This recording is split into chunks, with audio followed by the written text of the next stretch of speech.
What's up, guys? It's Theo Hammond 65 here, and today I am bringing you my review of the Apple Watch Sport. This is Apple's first stab at a smartwatch, and this is also my first smartwatch I have ever gotten. So anyways, let's get right into the review.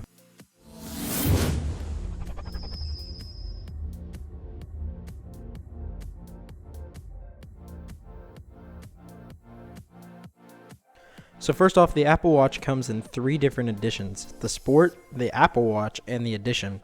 And the only reason why the prices are different is because these watches are made with 3 different materials. Now, the Sport model, which is the one that I have here, and it's made out of aluminum, starts off at $349. The Apple Watch starts off at $549, and it's made of stainless steel. And the Apple Watch Edition, which is made out of 18 karat gold, starts off at $10,000, which is extremely overpriced, I think, but I guess it's gold, and these are going to be for more celebrity people. Now, Apple Watch does come in 2 different sizes, the 38mm and the 42mm. I have the 42mm Sport model, and the watch also has a lot of different bands that we can select from, but we'll get into this later on in the review. So let's take a quick look at what comes inside the box. First off, you can see that the box is a nice white box, similar to an iPhone box or maybe even an iPad box or even a MacBook box. But here we are. On the front of it, it says Apple Watch right here. And on the right side, you can actually see the Apple Watch that you got, Apple Watch Sport, the case and everything else that comes with it, even the band that you get. Nothing on this side and nothing on this other side, and on the bottom it's just serial information. Now, taking the lid off of the Apple Watch, you're greeted with this nice clamshell case. It's hard to get out after you've already unboxed it, but here it is, the clamshell case. It's a hard case, and if we open it up, there's the Apple Watch right there. As you can see, I already obviously have it on, but we'll set it over there and we'll get back to it later on in the review. But continuing on through the box, you will get to your paperwork section. Now, it does say designed by Apple in California, just like all the other Apple products. Now, the first thing that you're greeted with is the Apple Watch Quick Start Guide, as you guys can see right here. This is basically going to run you through everything: how to charge the watch, how to turn on the watch, the buttons, how to even put on the band, and then on the back of it, it actually shows you how Watch OS works, because the watch is running a new OS for Apple. So that's just a quick startup guide. And this paper right here is warranties and disclaimers from Apple. So there's that. And then also included in the box is the small medium band in case the large band does not fit your wrist. So this is also provided for you in case you have a smaller wrist and that doesn't fit you. And also inside of the box, we have our wall adapter, and also we have the new charger for the Apple Watch, which is a very long cable, which is good for charging the watch. But like I just said, here is the cable itself. It looks like a puck, but it's completely magnetic, so all you have to do is just pluck it on the back of the Apple Watch like that, and your Apple Watch will be charging. So let's take a quick look around the Apple Watch itself. On the right side of the case, you will see 2 things: the favorites contact and the power on and off button. That button acts as the same thing. And then you will also see the digital crown, which will act as the scroll wheel on the Apple Watch. Now, a lot of people were very skeptical when they first saw the design of the Apple Watch and saw that there was a scroll wheel on it, but I think people have gotten used to it as it's gone on. If you click the crown in, then it'll act as a back button. On the left side of the watch, you will see we have our speaker and our microphone. And on the back of the watch, we have our heart rate sensor, along with 2 buttons that will allow you to change in and out the watch band. All you have to do is press the button and slide the Apple Watch bands out itself. Now, Apple sends multiple different bands, varying from color to material on the website. And on the top of the Apple Watch, you will see the face itself.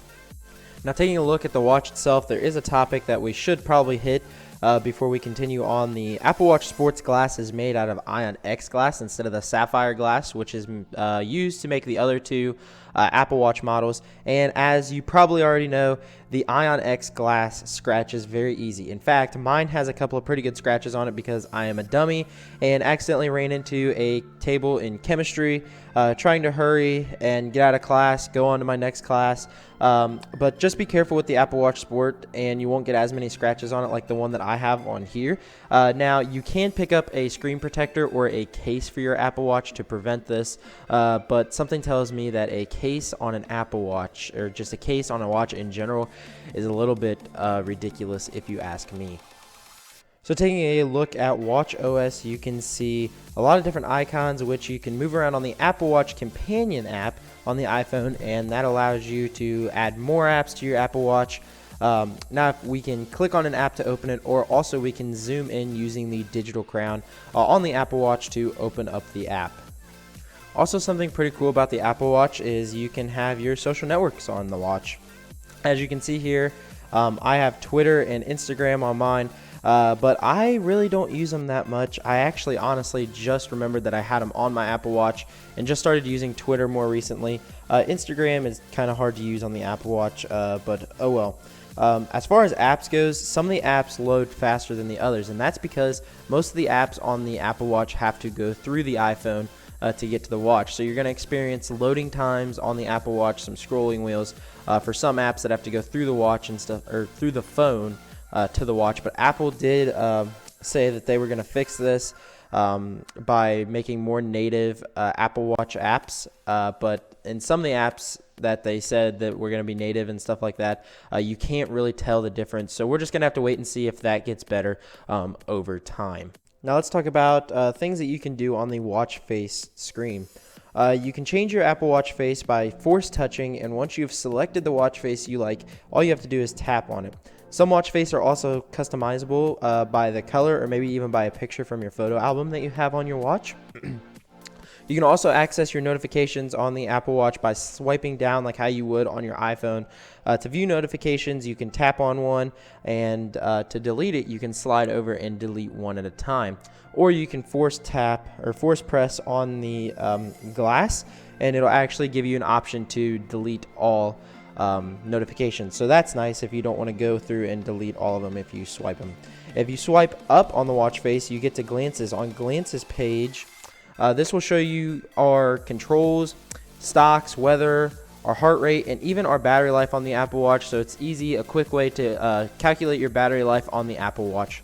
Another really cool feature of the Apple Watch is the ability to be able to make phone calls, reply back to text messages or emails just from using the Apple Watch. So you can do this by using voice dictation or using the pre-typed out things that Apple has provided for you onto the watch. You can also go into the Apple Watch app and customize your pre-texted things that you can select, or you can also choose animated emojis or regular emojis to send to your friends as well. Now, the thing about voice dictation is you're obviously going to have problems with it if you are in a loud area. I've tested this thing in many different situations, and most of the time it picked up exactly what I was saying. Sometimes you have to speak slower than other times to understand what it is saying, but most of the time voice dictation does get it right if it can hear your voice. And I've actually been using this feature a lot more recently on my watch just because I'm too lazy to take out my phone, but I think that if it's there, you should definitely use it. You can also answer phone calls on the watch, which is a feature that I've not done yet. And what I like about on the Apple Watch is also when you get a notification, instead of it, well, I mean, it does vibrate on your wrist, but it's more like a taptic feedback, and it feels like that somebody's actually tapping your wrist, which almost makes you want to look at the watch no matter what is going on. Another thing with the watch that I want to point out is the workout app. Now, the workout app is available on the Apple Watch, and it helps you take track of your workouts that you have. The Apple Watch app only works with cardio, though, with cardio workouts. If you plan on using this thing when you're weightlifting to track your weightlifting, it's not going to work out as well as you would hope it is. Another thing that the Apple Watch does is it awards you with achievements every time you break one of your workout goals, whether it's calories, exercise goals, or standing goal. No matter what, if you break one of those goals, it'll actually go ahead and add an achievement. I actually earned a couple achievements yesterday at the gym, so that was cool to see that. And another thing that I've noticed while working out with the Apple Watch is the workout app is very helpful. It comes with pre-workouts. You can set how long you want to do the workout and stuff like that. It's very nice. And also the sports band is really nice for working out. I've not seen any problems with the Apple Watch while I've been working out. Well, other than the problems, that's my fault. Sometimes I forget to end the workout or something like that, but no big deal. That's not the watch's fault. And I actually find myself using the Apple Watch whenever I go to the gym now, just because it's a nice way to track my fitness. Now on to a big category of the Apple Watch and any electronic that you guys own or anything is battery life. Now Apple Watch has one of the best batteries in a smartwatch ever. The battery on average lasts about 2 days. I forgot to charge it one night and I was kind of freaking out about it the next day when I woke up. I looked at my watch and realized that I only had like 50%, and I was like, wow, I can make it through another day. On a normal day's use, I normally get home and put it on charge at about 9 o'clock, and it's only on 60%. So that's awesome, and it's actually a really good battery for the size that they were working with to fit into the case. And yeah, so obviously the battery life on the Apple Watch is good. Now, if you are running low on battery, you can also put it into a power reserve mode, which will only show you the watch face pretty much, and that's all that will do. Now for my final thoughts over the Apple Watch. Now, I've always been a skeptic of smartwatches in general. In fact, I made a video about a year ago talking about whether smartwatches are really the next big thing and how I couldn't really judge it until I got my hands on one. And honestly, I can see now that smartwatches could be the next big thing. Overall, I think that the Apple Watch is a great accessory for your iPhone, but that's all it is right now, is an accessory. That's what all smartwatches pretty much are right now, is just an accessory for your iPhone. So if you're looking for something to replace your phone, pretty much you're not going to find that in the Apple Watch. But if you're looking for something that delivers notifications as a workout tracker and stuff like that, then the Apple Watch is great for you. The workout app is great. WatchOS is great, and most of the apps which are great as well. Some things have to change though, like the glass on the Apple Watch. It needs to be more durable, and the watch needs to get more native apps, so then you don't have more scrolling wheel. Now, I would recommend this to people, this watch and everything. If you have an Apple product phone, or if you just love Apple stuff, I definitely get the smartwatch, the Apple Watch. But I would only recommend the Sport model, because the Apple Watch Edition and the Apple Watch itself is very expensive. I would not recommend those. I would only recommend the Apple Watch, because the only thing, or Apple Watch Sport, the only thing that you're getting different with the Edition and the Apple Watch model is the material that they're made out of, and maybe even the band. Now, the band is no big deal because you can go back and buy a different band on Apple's website or something like that. So I would just recommend the Sport model. And yeah, so anyways, guys, this has been my review over the Apple Watch Sport. Thank you guys for watching. Hopefully you guys did enjoy it. If you did, click the like button down below, subscribe to see new videos, and I'll see you guys in my next one.